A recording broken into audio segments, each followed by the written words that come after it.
Well, today our scheduled speaker got mixed up on the date. So our own Larry Jennings got his white horse out, and he's charged in and come to the rescue. And we are very fortunate to have Larry speak today. And you know, that's a really good role for Larry because he does that with us a lot. If we have crisis or problems, we go to Larry and he always comes to the rescue. He's a retired funeral director and a pastor of our church, and we're so blessed to have him as a part of our family. Please give a great welcome to Larry Jennings.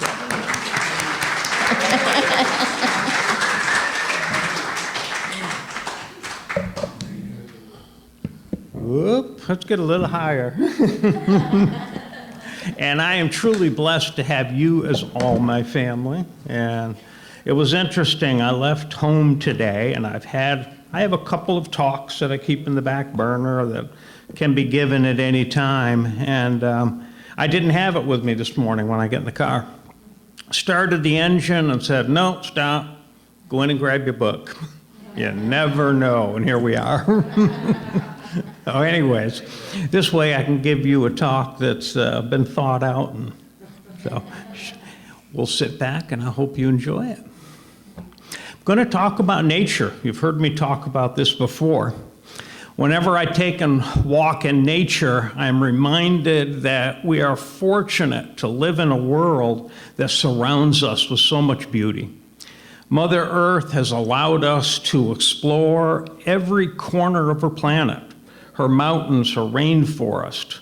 We have left her footprints on every continent.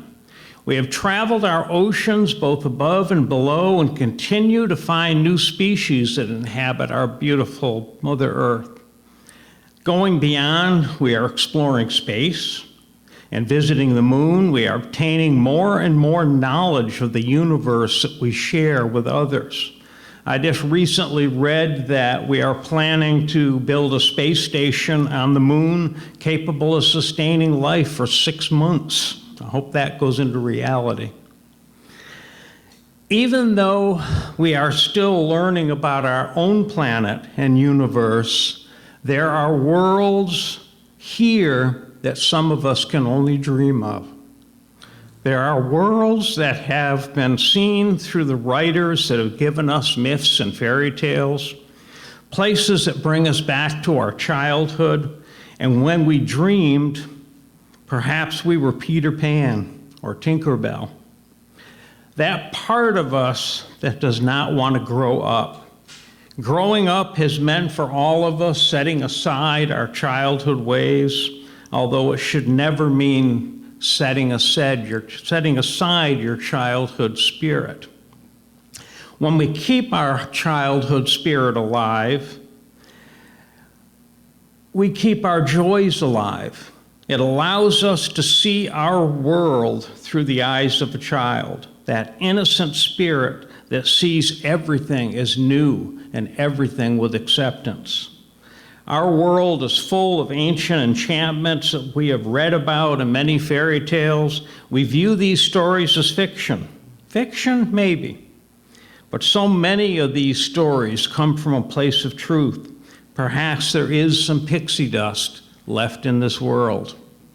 This world I'm talking about has no map to follow. We only have our own experiences to learn about them, and the experience of others to find these magical places.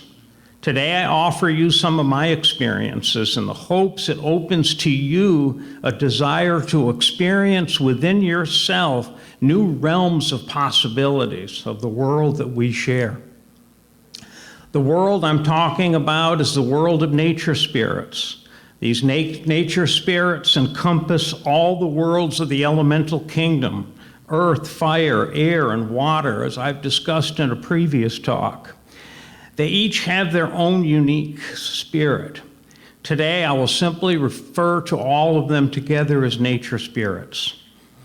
Have you ever felt when taking a walk through the woods that you weren't alone anymore? It's because you weren't. Our forests, our lakes, our oceans, even our gardens are full of the spirits of nature. With an open mind, you can learn to attune to them and to share your spirit with theirs. There was a time when it was a common belief that each hollow in a tree could be the doorway to a new world. Perhaps there was a gnome living there that was hoarding his treasure. Perhaps at the next bend of the road, we would be transported to a place of enchantment, much like crossing into Avalon through the mist, according to legend. We once believed that if we could find the end of the rainbow, the leprechaun would share his pot of gold. I can still remember as a child with my friend riding our bicycles through the neighborhood, trying to find where that rainbow ended. That's a true story. My first experience comes from this realm as a child when an elf visited me at the age of 5. I also vividly remember sinking into the depths of a lake, drowning, and I was pushed to the surface, either by an angel or a water spirit.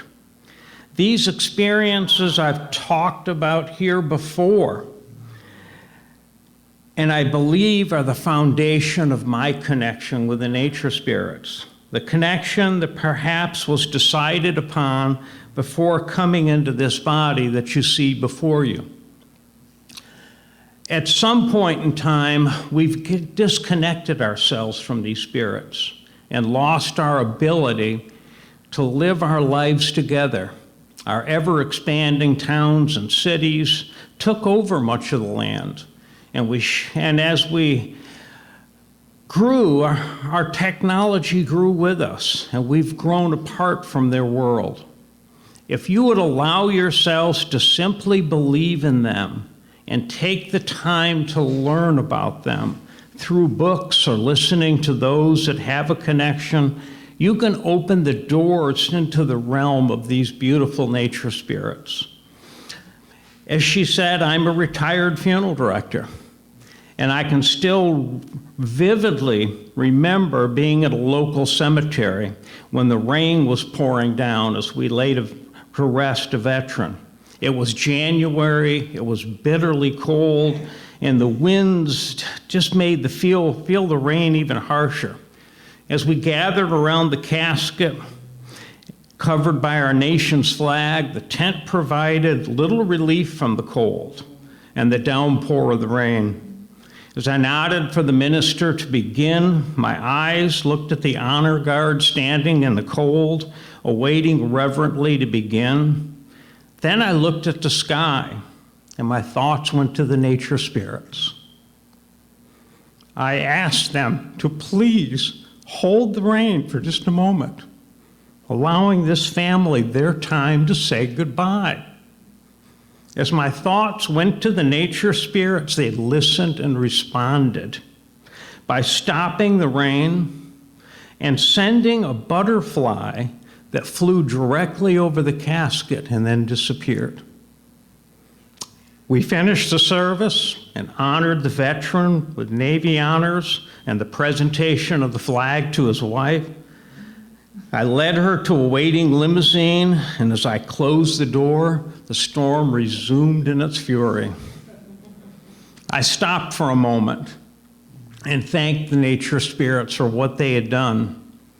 Later, when I got home, I meditated after I changed into some dry clothes and warmed up. During the meditation, I was able to connect to my source and was told that the nature spirits had indeed answered my call. I was told that they stopped the rain and the wind because they felt the genuine love and desire to ease the suffering of this family. They told me they sent one of their own in the form of a butterfly so I would recognize their presence. My inner voice told me everyone would see the butterfly, but only I would understand its significance. This was the first time I had ever asked them for any help in a situation, and I'm still amazed and think of this event often. My past experiences allowed me to believe in them, and their response showed me the bond that I have with this kingdom. We share the oneness with love of our Creator, and we share this love to help one another in our times of need. I keep a journal of my experiences, and this keeps the memories fresh in my mind. I recommend that each of you do this. When you see how far you traveled spiritually, it helps place everything in perspective. Looking back at my journal, I had written in December of 2003 an experience that I want to share with you. I had been attending our fellowship for a couple of years, and one morning before church, I decided to take a walk on the beach. I arrived early and watched the sun come up, and it was unusually warm that day as I walked along the edge of the water, trying not to let the waves get me wet. As I walked, I followed the Buddhist tradition of a walking meditation, repeating to myself, heel to toe, heel to toe. As I did this, my mind cleared and the everyday clutter went away, and I found myself feeling the rhythm of the tide. That evening before, I had watched with my grandchildren the Disney movie, The Little Mermaid. I had also read the original version of the mythical story by Hans Christian Andersen many years before, and it always intrigued me. As I continued my walking meditation, my thoughts went to this story as I imagined being able to see this beautiful underworld community of mermaids and mermen. I then decided to sit for a moment and soon found a comfortable place in the sand. I was feeling like the tide, and as I allowed my breath to match the waves, movement in and out, soon I was back in my happy place.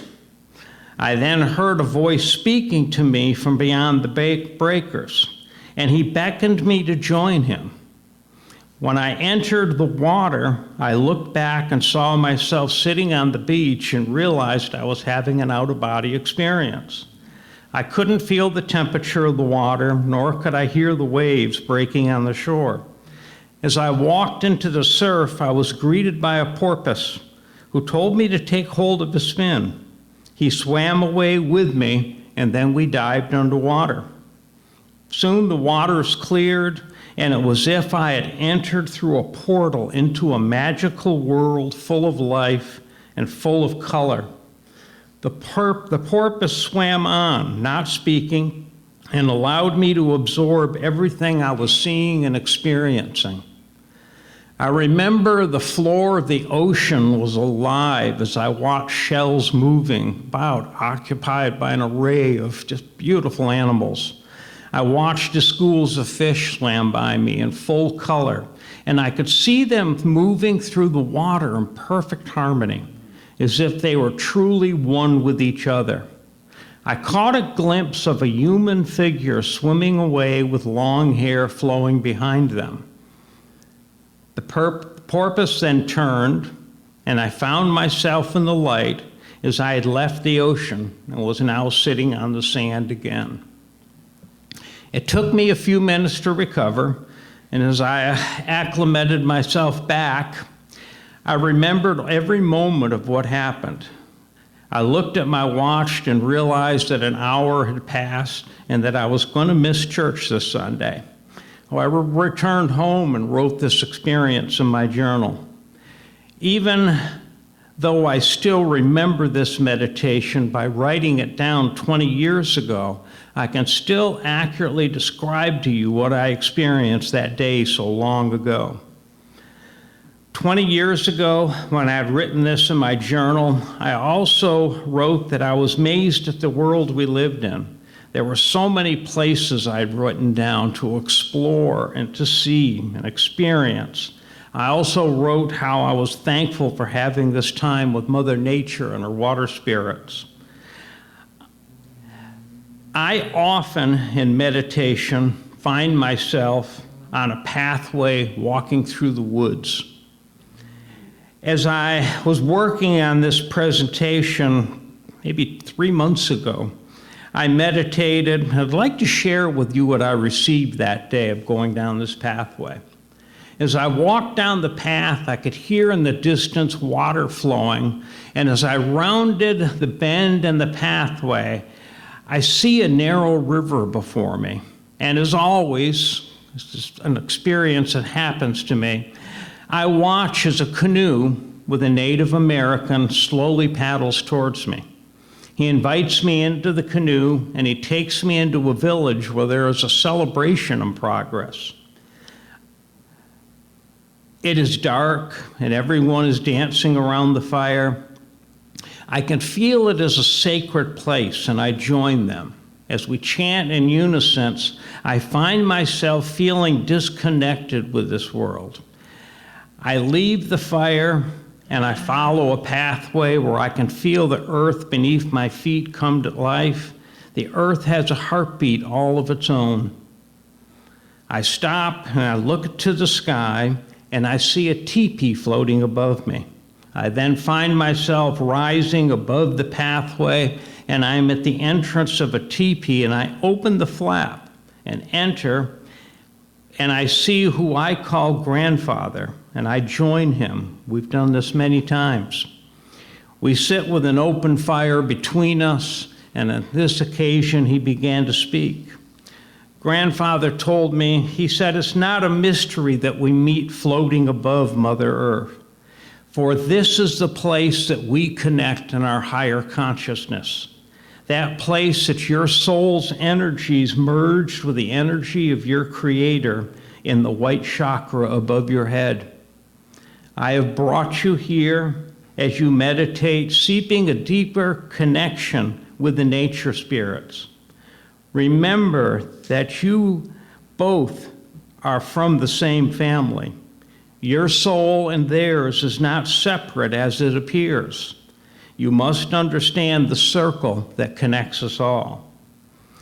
You both are just as you are with all life.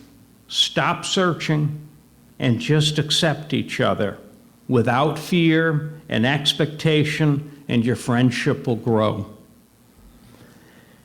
And then he spoke and he said, never forget that within you is a spark of God's light. And through that light lives in your heart chakras and are all the answers to the mystery of your being.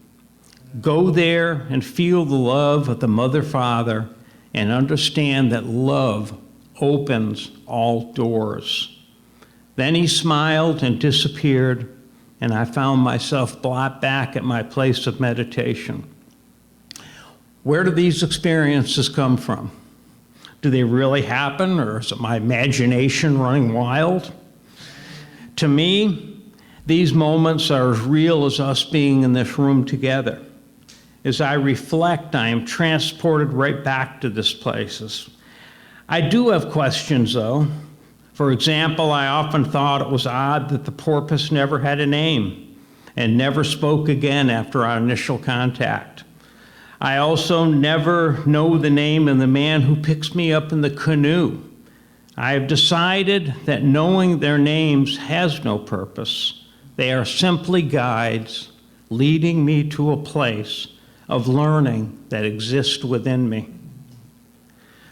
Also, in retrospect, during these experiences, I have never been fearful, and I have felt a childlike acceptance of what was happening.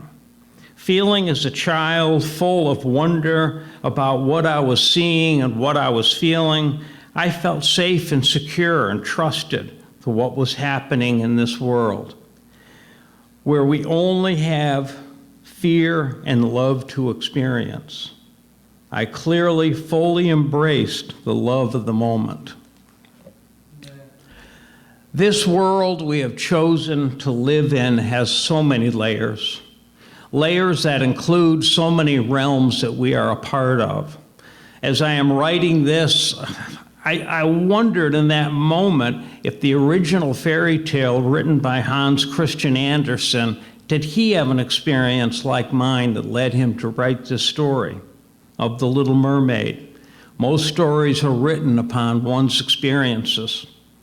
I was recently asked after my last talk on nature spirits here, can I have these experiences? Good questions, and I'll try to answer that. Earlier I said I had no fear, for I have learned that fear will shut down this magical world. Our fears will be felt by the nature spirits, and they in turn will not let us into their world. Through our fears, we have set boundaries, allowing ourselves to only see the world through the eyes of humans. We therefore have disconnected ourselves from the beauty that surrounds us, and we have lost touch with the understanding that we are not separate, but rather we are one with nature and of all her spirits. So embrace them, love them, and let them know that you are seeking a relationship with them. Next, simply talk to the plant in your home. When you pass a bush, reach out and touch it and simply say thank you. Notice things, the beauty of a flower and its fragrance, and when you do, compliment the nature spirits that have made this possible. Sit beneath a tree and meditate. This tree can be outside, or you could be looking at it through the window. Send your love and thank its nature spirits for its wisdom and beauty, and then close your eyes and see the roots of that tree going deep into the ground and joining with Mother Earth. Set aside some time for meditation. Set an intention before you begin. If it is your desire to meet the nature spirits, perhaps a simple mantra such as I am one with Mother Earth. Keep repeating it until you remove all the everyday clutter and allow your inner voice to lead you. Search within yourself and let your inner child lead you to a place of believing, and be patient. Once you have built the trust, they will come. I also suggest you read books and learn everything you can about them. Enjoy some poetry about nature. They will respond to your interest in them. Lastly, just relax and welcome them into your life. This past year, I decided to spend a day a week here at the fellowship doing our yard work and getting some good exercise. I arrive in the morning and enjoy a couple of hours of relaxing with the beautiful nature that is a part of this church. As I rake, as I trim and keep the grounds tended to, I never forget that I am not alone. I often bless the trees and the bushes, and I am very aware of the spirit that each of them possess. I look to the sky and I watch the clouds ever move, knowing their air spirits are with me. Beneath my feet is Mother Earth, and the fire spirits from the sun warm me on the cold days. I notice pools of water in the bird baths and pause to reflect. Every stone here, every blade of grass is alive. I have a deeper connection to our church with the time I spend here. Life abounds all around her spirit, and it brings me to a place of joy to commune with these nature spirits that we share this space with. It also reminds me that I am never alone, and that God's presence not only surrounds me, but most importantly, is within me. Thank you. Thank you.